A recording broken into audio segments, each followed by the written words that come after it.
छापीहीरा नगर में प्रजापिता ब्रह्मा कुमारी ईश्वरीय विश्वविद्यालय में रामनवमी का पर्व बड़े ही हर्षोल्लास के साथ मनाया गया। प्रजापिता ब्रह्मा कुमारी ईश्वरीय विश्वविद्यालय छापीहीरा द्वारा रामनवमी का पर्व बड़े ही धूमधाम से मनाया गया। इस अवसर पर श्री राम जी और माता सीता जी की झांकी सजाई गई, जो कि आकर्षण का केंद्र रही। ब्रह्मा कुमारी दीपिका ने रामनवमी का अर्थ बताते हुए कहा कि सतयुग में श्री कृष्ण जी के 8 जन्म होते हैं, इसलिए हम जन्माष्टमी मानते हैं, और नवा जन्म त्रेतायुग में श्री राम जी का होता है, इसलिए हम रामनवमी मानते हैं। उन्होंने आगे बताया कि 4 प्रकार के राम होते हैं। एक राम दशरथ का बेटा, दूजा राम घट घट में बैठा, तीजा राम जगत पसारा, चौथा राम जगत से न्यारा। उन्होंने बताया कि श्री रामचंद्र जी के राज्य में किसी भी प्रकार का दैविक भौतिक ताप नहीं था। वहाँ सभी आपस में सुख शांति और प्रेम से रहा करते थे। वहाँ सभी प्रकार की संपन्नता थी। हनुमान का अर्थ बताते हुए उन्होंने बताया कि हनुमान अर्थात मान शान का हनन करने वाला। हमें मन रूपी लंका में बैठे हुए रावण को अर्थात बुराइयों को खत्म करना है। अहंकार रूपी पूंज को आग लगाकर लंका को समाप्त करना है एवं अपने अंदर देवी प्रवृत्ति को जागृत कर पुनः भारत में राम राज्य लाने में सहयोगी बनना है। कार्यक्रम का शुभारंभ 2 मिनट परमात्मा की याद से किया गया। झांकी का उद्घाटन नगर के पत्रकार बंधु व्रता कमल चौहान, व्रता महेंद्र वत्स, व्रता उमेश गुप्ता, ब्रह्मा कुमारी सीमा दीदी, ब्रह्मा कुमारी दीपिका दीदी एवं संस्था से जुड़े सभी भाई बहनों ने मिलकर दीप प्रज्वलन कर किया। विशेष रूप से आमंत्रित पत्रकार बंधुओं का तिलक, पुष्प, अंग वस्त्र एवं ईश्वरीय सौगात भेंट कर सम्मान किया गया। साथ ही सभी पत्रकार बंधुओं ने रामनवमी पर्व पर अपनी अपनी शुभकामनाएं रखी एवं कुमारी साक्षी ने राम जी के गीतों पर मनमोहक प्रस्तुति दी। ब्रह्मा कुमारी सीमा दीदी ने सभी को राजयोग का अभ्यास कराया। तत्पश्चात सभी ने श्री राम सिया की आरती की एवं अंत में सभी ने मिलकर रास का आनंद उठाया। वह सभी को प्रसादी वितरित की गई। ओम शांति। आप सभी को रामनवमी की बहुत बहुत शुभकामनाएं।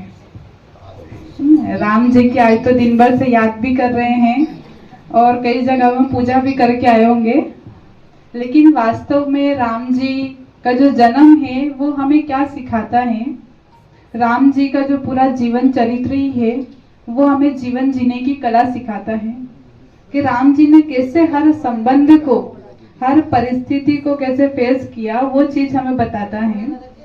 कैसे हम भी अपने जीवन में उनके जैसे गुणों को धारण करके उनके समान हम भी बन जाए। पूजा तो करते हैं, मानते तो है राम जी को, लेकिन राम जी की नहीं मानते, है ना? यही है ना, राम जी को तो मान रहे हैं लेकिन राम जी की कितनी बात मानते हैं? पूजा तो उनकी करते हैं लेकिन काम हम कुछ और करने लग गए हैं। तो अभी वर्तमान समय और ये जो संस्था है इसका कार्य भी यही है कि जिन देवी देवताओं की हम पूजा कर रहे हैं उनके जीवन चरित्र को, उनके आचरण को हम अपना आचरण बना लें। राम जी मतलब मर्यादा पुरुषोत्तम। राम जी मतलब जिनके जीवन में हर प्रकार की परिस्थिति आई लेकिन हर गुण को उन्होंने हमारे सामने प्रत्यक्ष किया। कोई सी भी समस्याओं में घबराए नहीं, धैर्यता के साथ, स्थिरता के साथ, शांतचित होकर के प्रेम से हर परिस्थिति का सामना किया। तो हमें भी भगवान यही सिखा रहे हैं। हमारे जीवन जो है ये भी चुनौती है। वो देव आत्मा थी और हम मानव आत्मा है। उनके अंदर देवी गुण थे और हमारे अंदर आज मानवीय गुण है, लेकिन धीरे धीरे जो हमारे गुण हैं वो भी खत्म होते जा रहे हैं।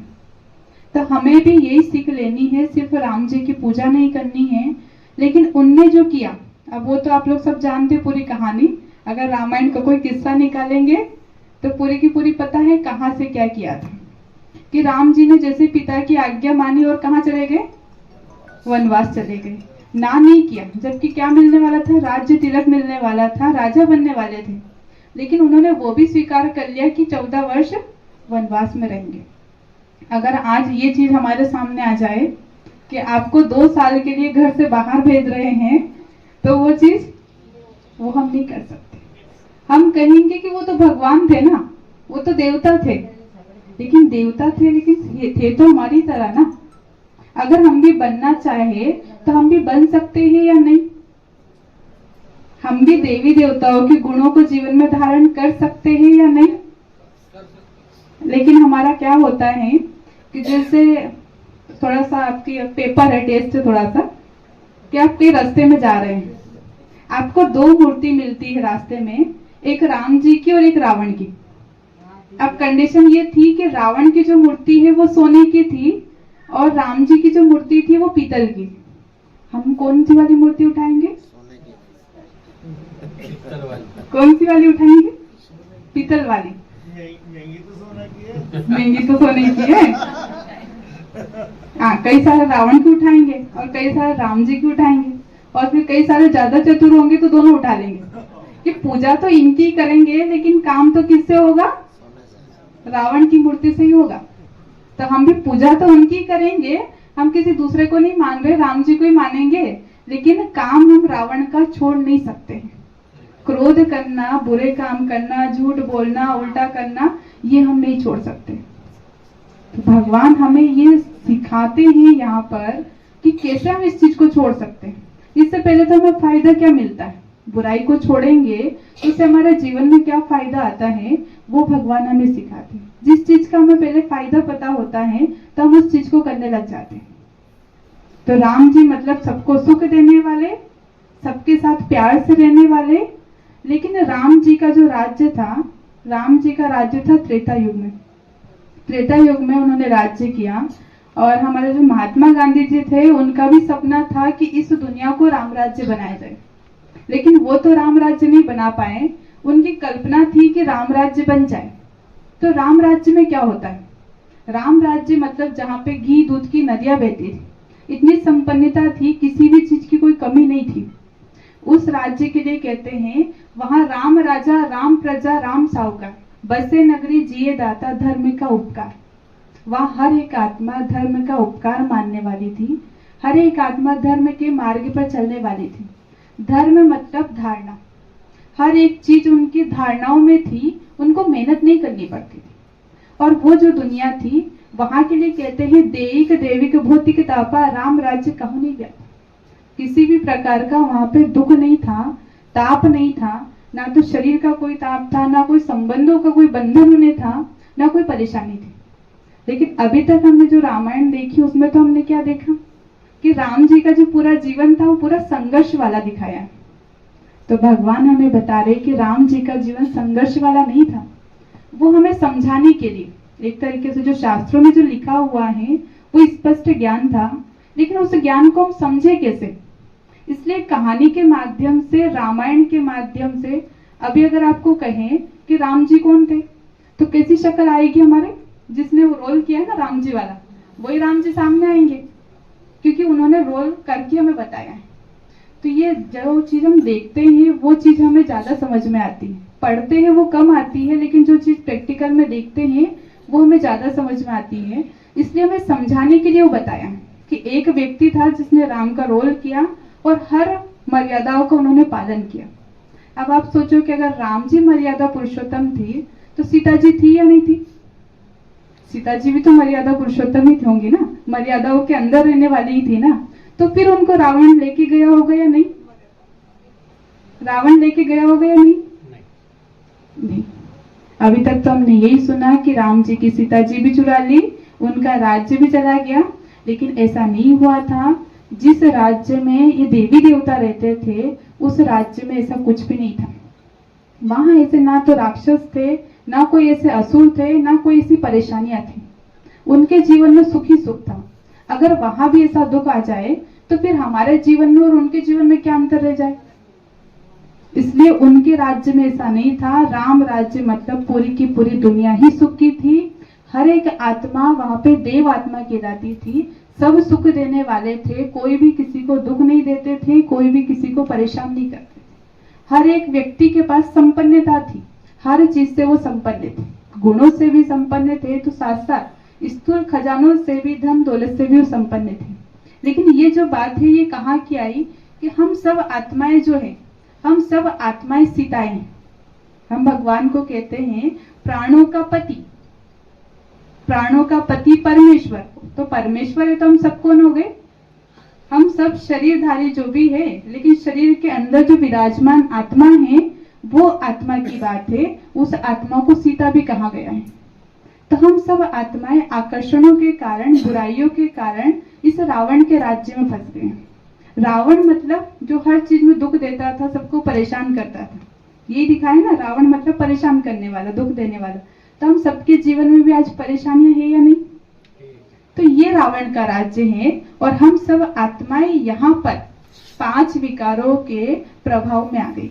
काम, क्रोध, लोभ, मोह, अहंकार, ईर्ष्या, द्वेष, नफरत, घृणा, ये हमारे अंदर आ गई। तो ये है रावण का राज। अब रावण कोई एक व्यक्ति नहीं था, लेकिन हमारे अंदर की जो प्रवृत्ति है, जो बुरी प्रवृत्ति है, वो रावण। और अगर हमारे अंदर ही अगर अच्छाई आ जाएगी तो हम ही क्या बन जाएंगे? देवी प्रवृत्ति वाले देवता। अब राम भी कितने दिखाए हैं?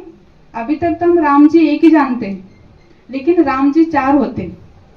एक राम घट में बैठा, दूसरा राम दशरथ के बेटा, तीसरा राम जगत पसारा और चौथा राम जगत से न्यारा। 3 राम को हर कोई ध्यावे, चौथे राम का पार ना पावे। वो चौथा राम है निराकार परमात्मा शिव राम। एक जो घट में बैठा है वो है आत्मा राम। इस आत्मा को राम भी कहा गया है, तो साथ साथ सीता भी कहा गया है, तुलनात्मक हमें समझाने के लिए कहा है।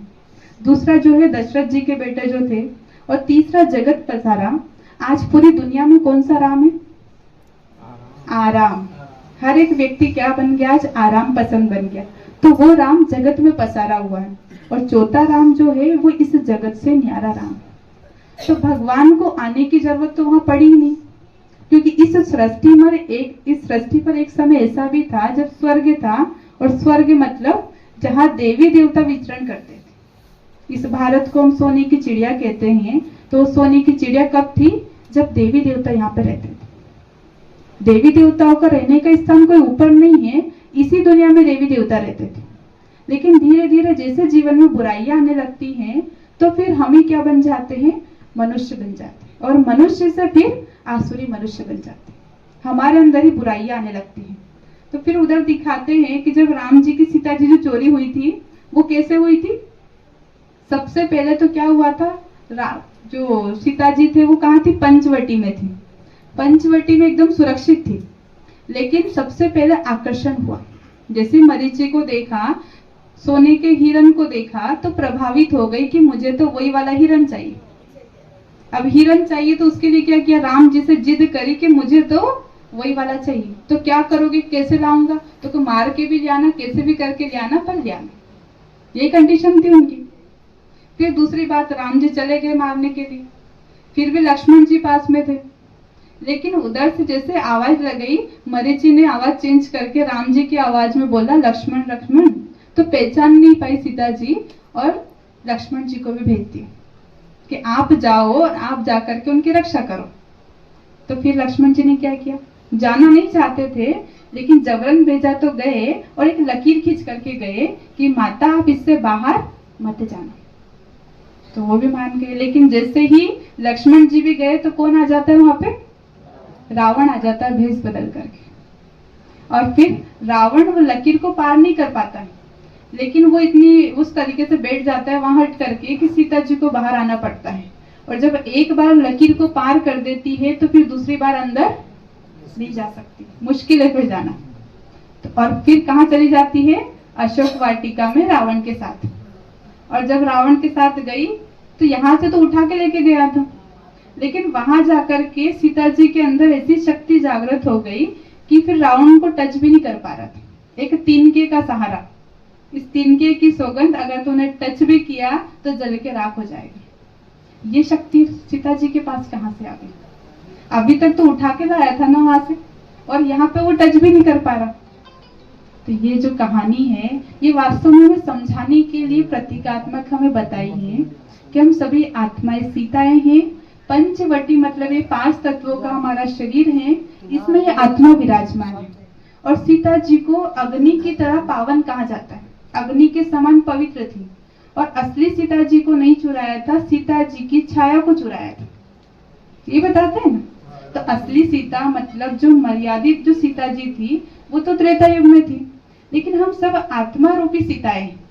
ये जब सीताएं आकर्षणों में फंस जाती हैं, हम ही सीताओं को जब आकर्षण होता है, इस दुनिया के नजारों को देखते हैं, मुझे तो वो चीज चाहिए, मुझे तो वो चीज चाहिए, कहीं ना कहीं इच्छाएं हमारी जागृत हो जाती हैं, तो हम भगवान का ध्यान करना छोड़ देते हैं।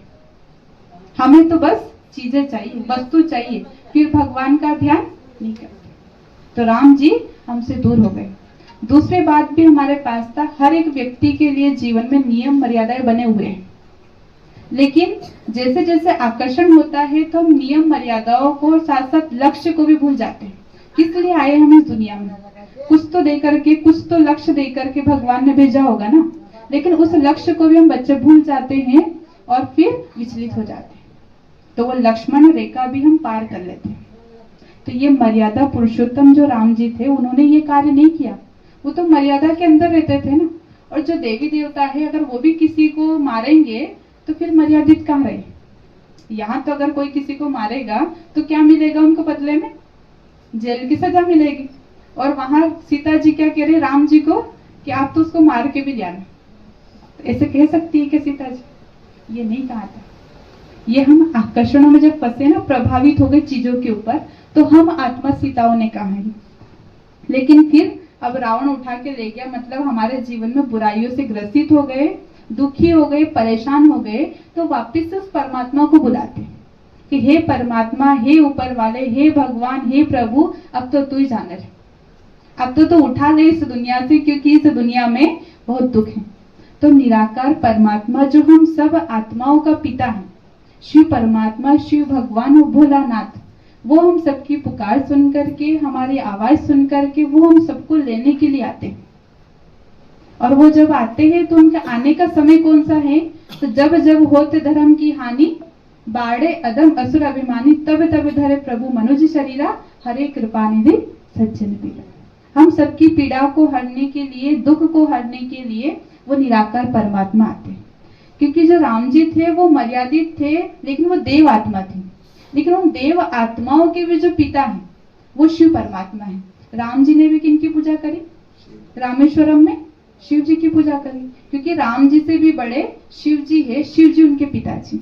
राम जी को भी ऐसा बनाने वाले जो है, मर्यादित बनाने वाले हैं, वो शिव परमात्मा है। तो वो भी उनका ही ध्यान करते हैं। तो फिर वो परमात्मा आता है और आ करके हम बच्चों को यही शिक्षा देते हैं कि वो वापिस से सुधर जाओ, अपनी आत्मा की शक्ति जागृत करो।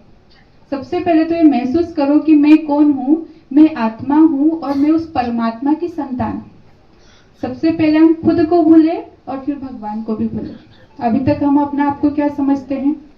जो भी आपका घर होगा, जहाँ रहने का स्थान होगा, वही मैं समझते हैं, या जो हमारा नाम है वही मैं हूँ, जो पद है वही मैं हूँ। लेकिन भगवान कहते इस देह भान को, मतलब इस शरीर के भान को तुम भूलो और तुम्हारी ओरिजिनल आईडी जो है वो तुम एक आत्मा हो। और आत्मा किसकी संतान है? तो परमात्मा की संतान है। जब ये शक्ति हमारी जागृत होती है तो फिर कोई भी व्यक्ति हमें टच नहीं कर सकता, मतलब कोई भी बुराई हमें छू नहीं सकती। इसके लिए भगवान कह रहे कि जागो और स्वयं की शक्ति को पहचानो कि मैं आत्मा कैसी हूँ, मैं पवित्र स्वरूप आत्मा हूँ। और जो देवी देवता है जो रहते थे, वह आदि सनातन देवी देवता धर्म में था। धर्म मतलब धारणाओं में था। और आज धर्म का मतलब क्या समझा हमने? मंदिर जाएंगे, तिलक लगाएंगे, पूजा पाठ हो गया और घर आकर के फिर कुछ भी करो, ये धर्म है। ये धर्म नहीं है हमारा। धर्म मतलब जो उन्होंने किया, अगर एक भी चीज की, राम जी की एक भी गुण को अगर हमने जीवन में ले लिया तो हमारा जीवन भी धन्य बन जाएगा। तो वो परमात्मा, भगवान, शिव भगवान, ये ज्ञान हम बच्चों को दे रहे हैं कि आत्मा कैसी है, पवित्र स्वरूप है। आत्मा के अंदर कोई दाग नहीं था, लेकिन धीरे धीरे जब अगर गलत काम करते जाएंगे तो फिर दाग आएगा या नहीं आएगा? आएगा ही सही ना। तो वो ऐसे हमारा दाग बढ़ता गया। तो अभी सृष्टि का भी यही समय है, परिवर्तन का समय है, समय की मांग है, जल्दी जल्दी बदल जाओ, परिवर्तन कर लो स्वयं का। क्योंकि समय के लिए कहते हैं कि समय बड़ा बलवान है। अगर समय के साथ बदल गए तो ठीक है, नहीं तो फिर समय हमें बदल देता है। तो समय क्या चाहता है कि स्वयं का परिवर्तन करो, शुद्धिकरण करो। वो राम लेने के लिए आया है तो पहले क्या देनी पड़ेगी? ऐसे ही नहीं लेके आए थे राम जी सीता जी को, क्या दी थी? पहले अग्नि परीक्षा दी थी, और अग्नि परीक्षा में भी सीता जी पास हो गई थी।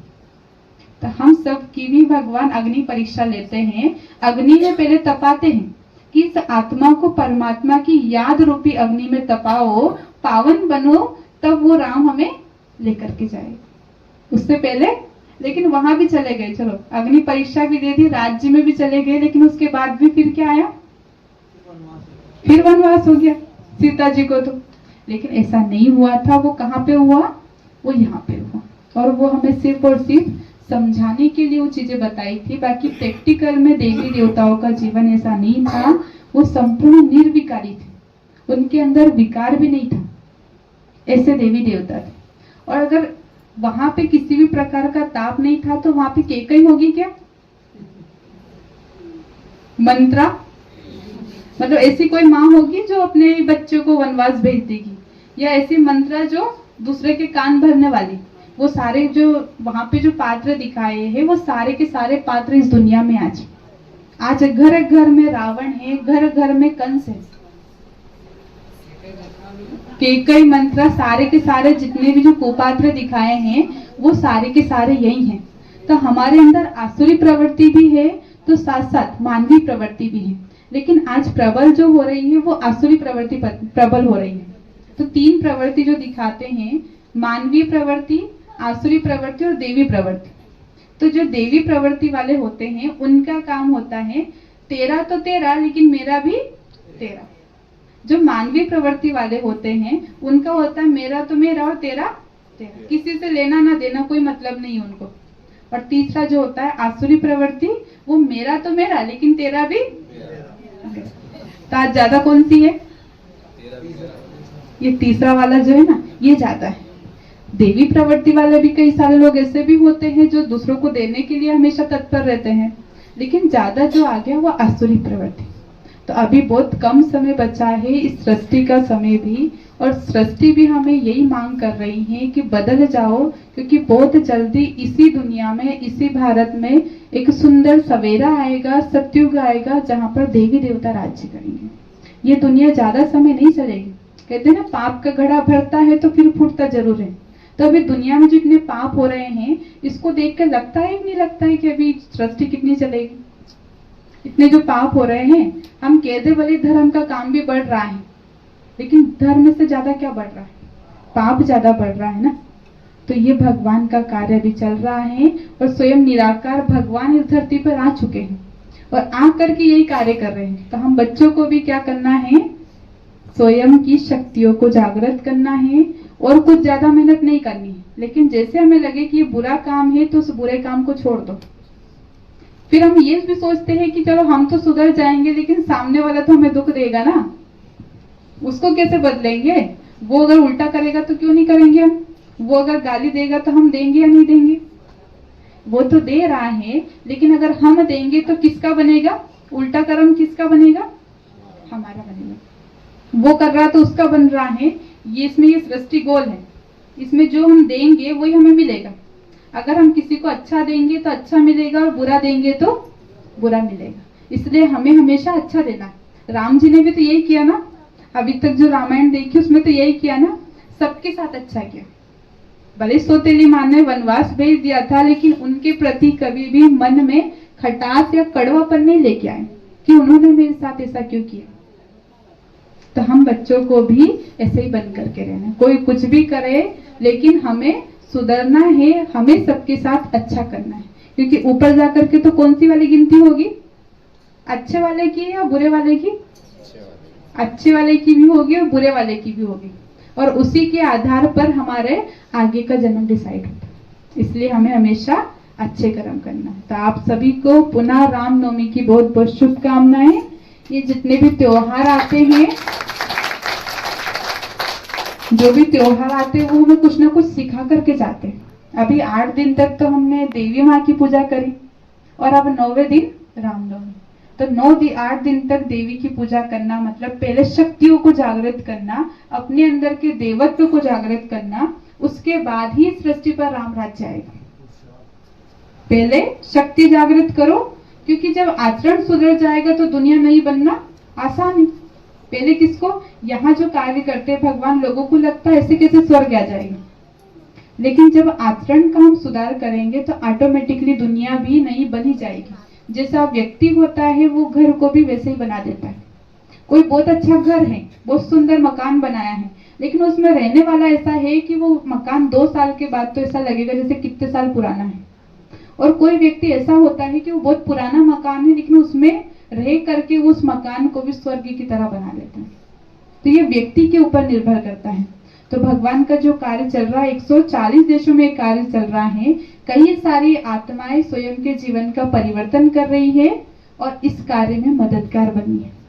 तो हम बच्चे तो भगवान के हैं ही सही, लेकिन हमें साथ साथ क्या करना है, इस आत्मा रूपी सीता को जागृत करके इसकी शक्तियों को जागृत करेंगे तो फिर बुराई हमें छू भी नहीं। भले रावण की लंका में रह रहे हैं लेकिन रावण हमें छुएगा भी नहीं। पूरी दुनिया में है तो रावण ही। रावण कोई एक नहीं था लेकिन अंदर की बुराई थी, क्योंकि 10 सिर वाला कोई एक व्यक्ति नहीं हो सकता है। वो प्रवृत्ति की बात है। बुराई को एक व्यक्ति के रूप में दिखा दिया और अच्छाई को एक राम जी के रूप में दिखा दिया, और वो है हम सबके अंदर की बात। ओम शांति।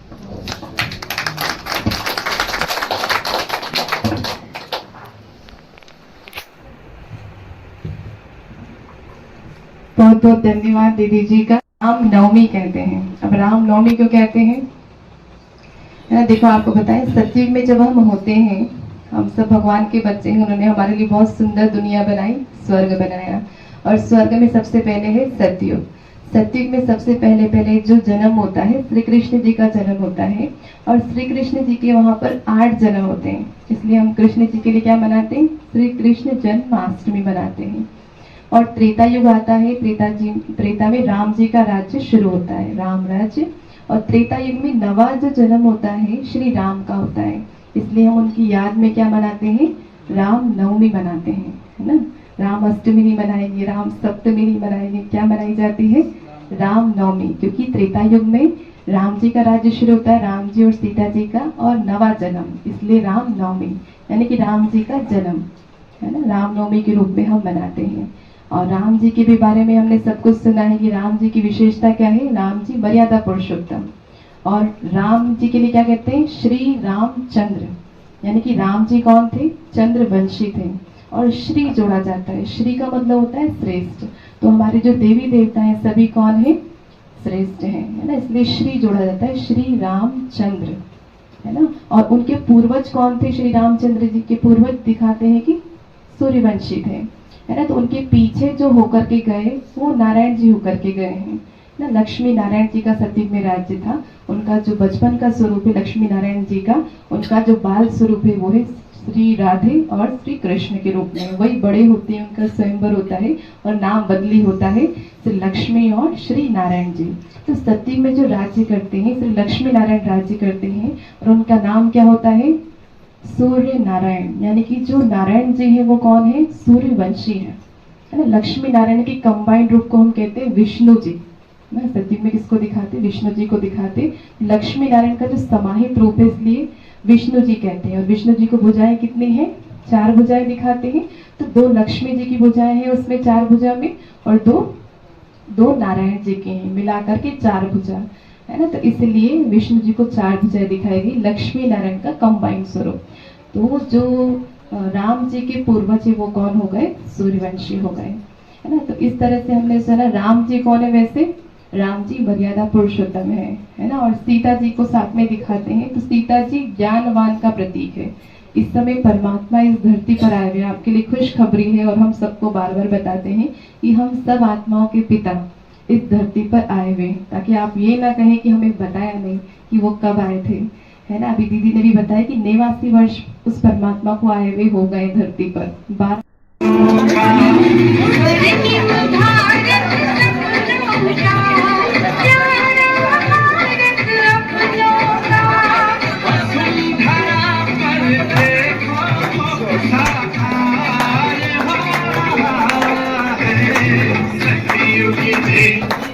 भाई लोग हमारे वही नाचेंगे जहाँ खड़े हैं, हाथ ऊपर करके वहीं पे नाचेंगे अपने अपने स्थान पे। आप लोग गोला बना दो, गोला बना के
सखियों की देवी